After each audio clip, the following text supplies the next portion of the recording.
Hello and welcome to Flooring Models Kit Review Time. Today we've got Hong Kong Models' latest release. It's the 1/48 scale, much anticipated B17G early production Flying Fortress. Now, for a while now, we've really had one option. It's the Rebel Monogram 1/48 kit. And to be honest with you, it's old, it's flashy, it's got problems. But actually, overall for shape and obviously the detail on it, it was pretty good. But to be honest, we've been looking at obviously 1/32 kits coming along. HK obviously done the 1/32 version of it. We've seen big scales coming along and it seemed to be sidestepping the 1/48 scale. But anyway, luckily for us, Hong Kong Models have come along to our rescue and brought us a brand new tooled B17. So, looking on the box art, really nice, as you can see down in here. Got some stats up here for when you have got it built. It's 60, basically 6 centimeters by 75 centimeters. It's got 254 part count for it, and it's their first of their 1/48 scale series of B17s. Round on here we can see some of the CAD work showing us that we've got obviously a full interior, which is quite nice. Some of the details on the outside and the various parts in there like that. Running around on the box, as you can see, not much to it. Part number for this one is 01F001. Okay, some of your options down in here. So we've got two versions of it as well. So we've got one that was based in the UK in 1944, and we've got another one for a late summer. Really, you've got the difference between the olive drab or in the sort of the bare metal silver right the way through with this one. Okay, and then down on the back, exactly the same, just in there. So in the box, and we can get into it. There we go. As we can see, we have got some really nice bits down in here. So, separate bags, all of them, which is a nice touch to keep them all from scratching against each other, as we can see just down in there. We've got some wings, okay, and other wings, which is nicely done. We've got, as you might imagine in here, a lot of clear parts to go right the way through. We've got the actual nose, or the chin section, down in there like that. And then if we make our way through some of these out here, you can see we've got multiple bags with a few in, some of the smaller parts, other bits down in here as you might imagine, and then we've got the tail section, and then what we have got is a very nice, as you can see just down in here, we've got a decal sheet with a little bit of photo etch, so that's quite nice. We'll have a look at that in a moment, and we have got this huge, great big instruction booklet. So again, it's really nice, it's thick. Very nice. Colour call-outs you can see down in here. It's quite nice because it does say about AK, but you have got usual thing for Tamiya and guns as well. So that's actually a nice touch. It's got them all in there. So obviously a little bit about the B17 as you might imagine. As we can see, we got some nice bits. So usual thing, we're starting off on the actual flight deck itself. So we've got the seats going in there. We've got the control yokes, all the various bits and pieces. Photo etch we got for the harnesses as well, actually on the seat. And then building up around the outsides of the actual sidewalls of the cockpit. So we've got the oxygen bottles on the side. Then it's straight into the actual bomb rack area in the midsection. So we've got all of that one going in there just like that. And then we're starting to bring it together. So we've got the first of the bulkheads going in there onto the actual flight deck, and then obviously to the bomb system. Then it's over to the other side, and we're then starting to encapsulate all of these areas to add detail right the way into them, and then working our way to the rear section. So we've got the radio equipment down in the back there, and then working our way through to the actual ball turret sections, going in there like that onto the rear one with the rear bulkhead. Opening up actually the side windows, see there's a little bit of difference between both of them depending on which ones you're going to be doing. So fitting those, and then we got the crew area, escape hatches, things like that being fitted in. And again, looks like we've got good detail on the inside, which is nice to see. So we'll be adding plenty of detail, and then obviously ammunition boxes, things like that being fitted in. The tail wheel area and brace system all being fitted down in there as well, and then you can actually link them up to 4 with the actual floorboard system being fitted down in there and some of the equipment. Okay, again, exactly the same for the other side depending which way it is, but obviously we've got the crew access door in through the rear. That one is fitted in that section. Then it's a case of sandwiching it all together, as you might expect, going right the way through. A beautifully detailed rear gun port area as well. So for the rear sort of 50 calibers down in the back, we've got the ammunition feeds at the back and those areas, and then the housing to shroud those in, and then the glasswork being fitted on. Then we're making our way to the upper deck area. So again, we've got the rear window sections and the top turret being fitted down into that one right the way through. Okay, so the glasswork and framework all being fitted in for those. And then the nose area as well for the navigator and bomb aimer systems being fitted in. And then, as you might imagine, it's going to be a little bit modular, working its right through. So you've got the mid section right the way through with the gun ports and the various equipment being fitted on those and fitted in just like that. Two halves together, finish that one off, and then obviously the glasswork all being down fitted onto the front. And then being this particular version with the G, we've got the chin turret system being fitted on. Then it's a case of putting these together. So again, top deck going on to this one, then the nose section, and then the actual tailplanes being fitted onto there like that. Looks like they're molded in one. We'll look at that a little bit later, but it looks like it's just two together. That will be a shame, because otherwise it'd be nice to have those somewhat posable and perhaps drooped. Ball turret itself going underneath, and all the mechanisms and workings, as you might imagine, for those being fitted right the way through. Same goes with the top turret on that one, and then obviously we've got the actual tail wheel. Looks like we've got weighted wheels as well, so a nice touch with those. Okay, a couple of the aerials and deflectors as well being fitted on, and then obviously the top turret being fitted in. Bomb bay obviously open or close, whichever version you want with that one. Ball turret being done, tail wheel system being fitted in. Okay, engines themselves being sorted out. So we've got the midsection, the sails being fitted down into those ones. So they're all going on there literally just like that, and then dropped in and fitted in. Okay, same with the outside sections. Okay, so we've actually got all of the piping and plumbing work being fitted in with those. And then the engines, again, be nice to see what level of detail we've got on here, but it doesn't look like we get an option, which would have been nice perhaps, to having some of the actual cowl flaps being in the open position, but also showing off some of the detail around on the actual engines. Okay, but again, weight on wheels being fitted right the way in, and those done. Again, looks like we don't have any posable control surfaces on this whatsoever, so it looks like we've got no ailerons or flaps by the looks of it. Or no, I think we will have flaps, because it looks like we got them in here, but we'll check about that a little bit in a minute. Okay, same basically for the other side, being fitted sections down in there just like that. Apologies, we do get a flap. Okay, so we've got a flap one being fitted down in there, and again, plumbing work going in exactly the same on the other side. Wing sections then being fitted together, and then it's talk about putting the barrels in for the actual guns, which is a nice touch to be able to put those in afterwards. Completes your B17.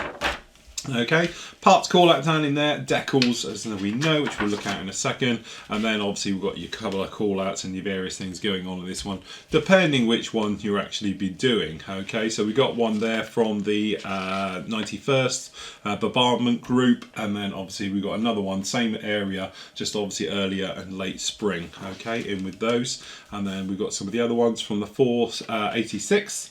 As well, with those ones as well. So again, if you want to do that nice metal finish to show it off like that, you could do. And then, as I said, we've got the colour callouts on the back. Again, a nice thick chunky manual, because it's a big aircraft, let's face it. Okay, so first up, just down in here, I'm just looking to how to get into this without totally destroying it. Okay, so we have got a very nice piece of photo etch, as you can see just down in here. Okay, so with that particular one, sorry, there it is, you can see some nice details. Doesn't look too bad at all, and to be honest, it's very, very thin, so that's quite a nice touch with that one. So we got that one there. Okay, decals themselves, good, solid, obviously silkscreen printed as well. They're done by Cartograph, looking very, very nice indeed with those ones. Okay, and then looking at them, you can probably see the, if I try and get it to reflect a little, there you go, good solid colour, minimal carrier film on these ones as well. Okay, looking very nice. As you can see, they may be a little bit thick, but they're good solid colours. There's the one we want to look at as well. The actual nose art doesn't look too bad at all on that one. Okay, so again, very nice details there. Cover those up. Okay, so where do we want to start? Let's have a look, I suppose, at a fuselage half. So again, this isn't no slouch. It's going to be a big old model when she's done, which is basically 660 centimeters really long. So it's going to be bigger than my cutting mat.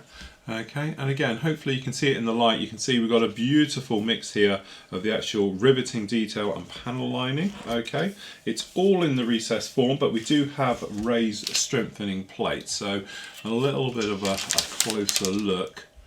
You can see we've got these plates for raised details just down in here.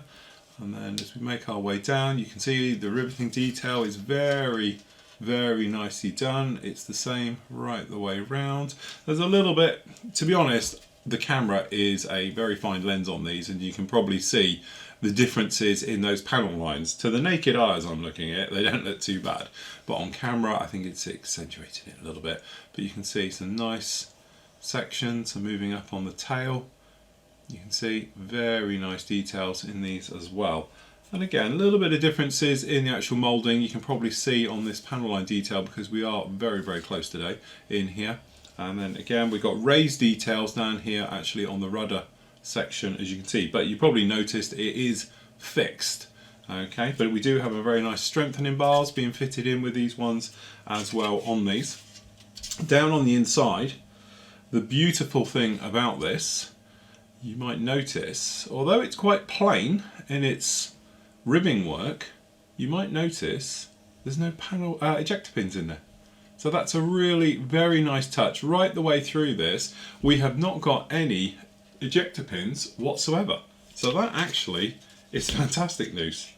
Very nicely done indeed. The other thing just to mention, you probably see here, we've got a keyed lock system for the actual wing braces as well. So although we don't have the wing spars going right the way through, we do have like a key lock system on these, so that should work really nicely and stop them moving around at all. We got exactly the same for the other side, so I don't think it's really worth getting that one out because it is literally just the same. Okay, so wing sections.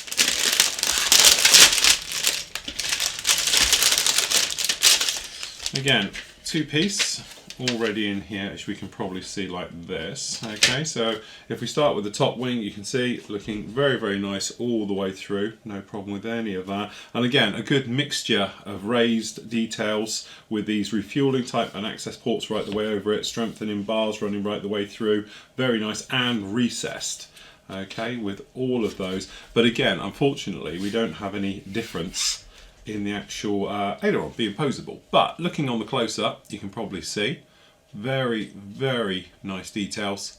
You can see all of this riveting work looking gorgeous. The exhaust systems down at the back there, again looking very nice right the way through. Trying to catch as much of this detail as I can in the light for you.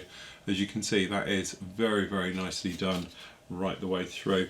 On the underside, as you can imagine, there's not a great deal going on in here, but we do have some details. Unfortunately, you can probably just catch it, we have got a little bit of ejector pins in all of those though, but to be honest with you, they are not too much of a problem. Once to be easier to deal with those. For the lower half of the wing, basically exactly the same, beautiful mix of both. So if we start down on this end, as you can see, really very nice details on all of these running right the way through. The actual strengthening plates, access ports, things like that. The engine detail, air scoops on the front there.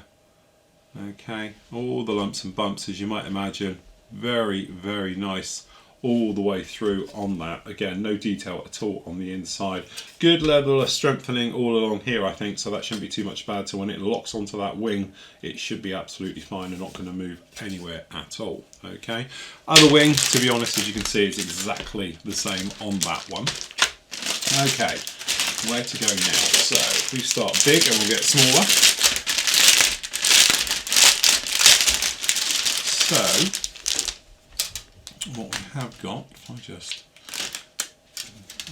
where are we? So let's start on this one here. And okay, so as you can see, pretty much this is sprue E, looking very much the part on this one right the way through. Okay, so I think if we start at the top here, we can see we've got the actual flight deck and the rear portion running right the way down. To be honest, looks really good. Riveting's good right the way over it, no problem at all. We've got the flight deck itself as well, so that's pretty much flat, not a lot going really on with that one. But the bulkheads, as you can probably see, it's probably easy if I go around this way, you can see good level of detail. Got the odd little sink mark in it, but again, we are hyper close today. So really I don't think you're going to see any of those, so that's looking very nice indeed.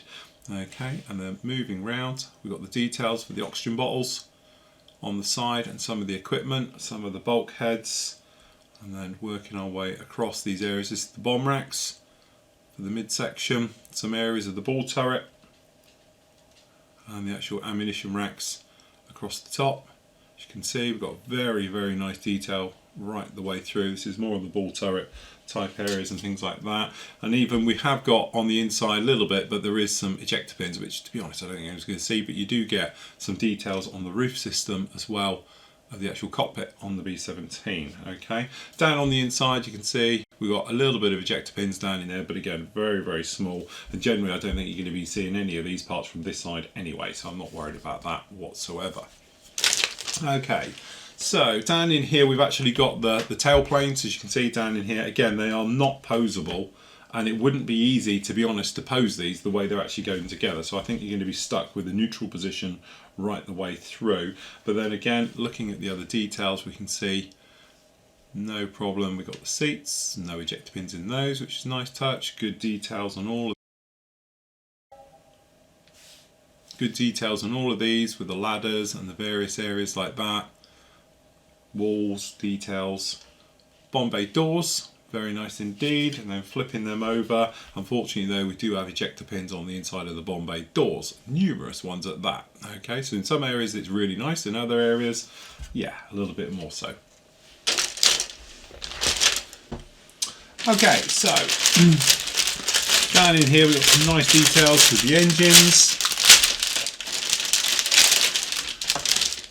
Okay, just pop these out. Okay, so starting in with this one, as you can see, sprue F is quite a big old one just down in here. So we've actually got some of the detail which you'll be seeing on the cockpit, cockpit, from the actual engine areas up into the wheel wells. So that's like the top of the actual wheel well section, and then working our way across we've got the exhaust and superchargers. You can see just down in there like that, they're actually quite nice. And then moving forward, some more details I think from the inside. The weight on wheels, so you can see the wheels as well. One piece, again, a little bit perhaps lacking a bit there. I would have thought it would have been a bit nicer. You have got, you can probably just see it catching in the light, but I don't think you can actually see it. This is the flaps. There's no real sink marks in those, so I wouldn't worry about them. Okay, the bulkheads inside the engines, as you can see on those, and then working our way down, we've got some more of the smaller parts from the actual engine sections, and then down in here we've got main gear, legs, things like that on there, just like that. Okay, and again, unfortunately, ejector pins, as you can see, just underneath here from the flap section. But generally very nice indeed. You might see we've got a little bit of holonisation, shall I call it, or hollows beginning of them in the exhaust, so it wouldn't be rocket science just to finish those off and open them up a little bit more. And we've got the air scoops down in here as well, so that's quite a nice touch. The actual main engine sections and things going down in here, plus the fact we've got the guns, and as you can see the engine's a little bit disappointing. I was hoping for a little bit more detail in those, and then obviously we've got the cowl flaps are pretty much half as well, so it's not like you've got an option of open or closed with any of those. But we've got a lot of things going down in here. So as you can see, these are the gun barrels. Unfortunately some of them are a little bit bent already.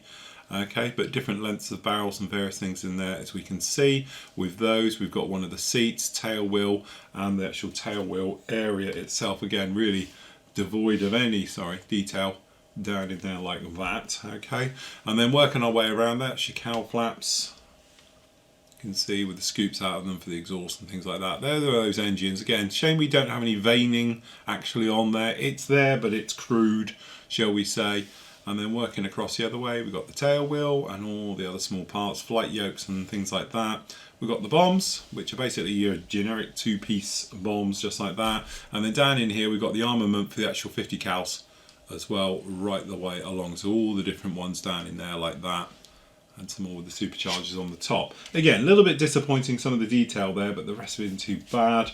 We've got one of the access areas, not too bad at all. We've got one little ejector pin in there, which will be quite easy to get rid of it. The rest of them, they're very much what you see is what you get. Okay. Then we've got the fronts of the actual engines themselves, which don't look too bad. Okay, no real problem with those. We've got the props. One of the props in, as you can see. Good detail. No real problem with any of those. That's pretty standard on those. There's no real sink marks or anything else in the props, which is a nice touch. And then last up along here, we've actually got some of the crew area and various things. I think it's this way around. Okay, so some of the parts, the radio equipment, the actual flight deck instrument panel, chin turret, some nice details on there. Okay, and then right the way through, got the bulkhead for the forward one and some of the equipment down there on sprue H. And again, not too bad at all. A little bit generic-y with these, so what we'll do is we'll open up one, as it's the same.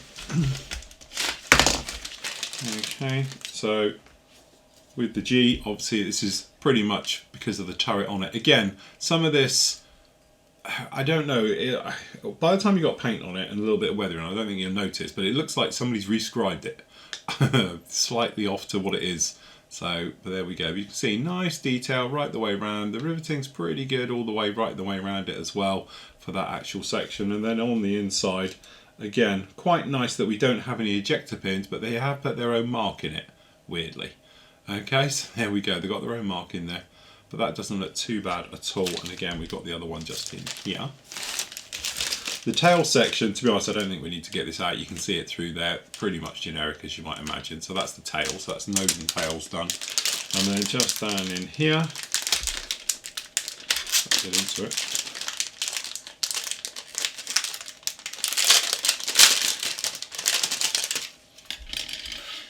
Okay, for the actual G, we assume it's for the gun section down in here as well. You can see some of the smaller parts. Ammunition containers, the controls, things like that. Again, pretty standard. And then some of the other smaller bits is obviously for the tail gun. You can see it just down in there like that. No problems at all. Okay. Last up is the clear parts. So we have here, just trying to work out how that's done. Again, really nice looking clear parts, as you can see. If we look around on the close-up, you can see sides of the ball turret underneath the rear window. It's got a little bit of distortion, but it's complicated shape, so we'll forgive it. Square on, as you can see, that's not too bad at all for the ball turret down in there. Flight deck, again, a little bit of distortion, but I think it's going to be absolutely fine. Some of the winds, a little bit of cloudiness and distortion in those as well, considering. Okay, some of the other windows might be worth giving these a dip before you put them in. And then obviously turrets, different versions down in here, because obviously different versions of this kit we assume are coming out a little bit later on. Okay, then we've actually got the tail.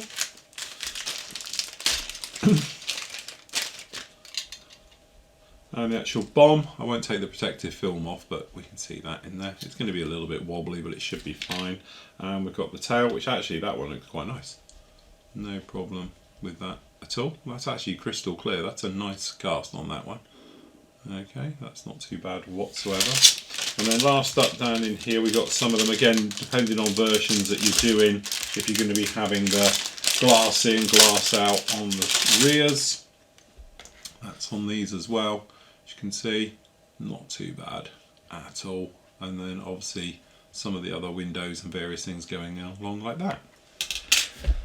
Again, it's one of those, and I'll be honest with you, is that HK models have done this before. They release a kit and it's almost brilliant. But for some reason, in my head, I'm thinking, why hasn't it got posable controls? Because you could then just have them slightly drooped at the rear end with the tails instead of the neutral position, little things with the ailerons, things like that. That would have been really nice to have that type of thing. Again, the engine just seems to be a little bit lacking. Of a kit like this one, they spent all the time doing great things and then they've left a little bit of detail out of the engines as well. Would have been nice to see the veining in those engines. You can see them quite a lot head on, things like that. So again, I would have been looking for that one. And then again, ejector pins in the actual bomb bay doors on the inside. So you're going to be seeing those if they're open. It's going to be quite noticeable, and there's a lot of them in there. And I don't know, it's just the details in the cockpit. I would be looking for a little bit sharper in this scale, and various things. It's not to say, because let's face it, HK models in the past have done some quite innovative things. They've released things we've never seen before, very, very clever. But that one, I don't know, it's just slightly not there. All of that said though, let's face it, it is head and shoulders and on a different level completely to the old Revell Monogram 148 scale B17. Shape, I'm not up on. You guys know those better than me, and I'm sure everybody will be out there getting your slide rules out and all your calipers to work out exactly how in scale this thing is and how accurate it is. But from my point of view, it certainly looks like a B17G. And it looks gorgeous. Would I build it? Absolutely, in a heartbeat. It would be great to do one of these. I've deliberately not done one because I don't really fancy rescribing and to do all the fit issues and clean up and everything else like that on the old Monogram one. But definitely it is one to get for your stash.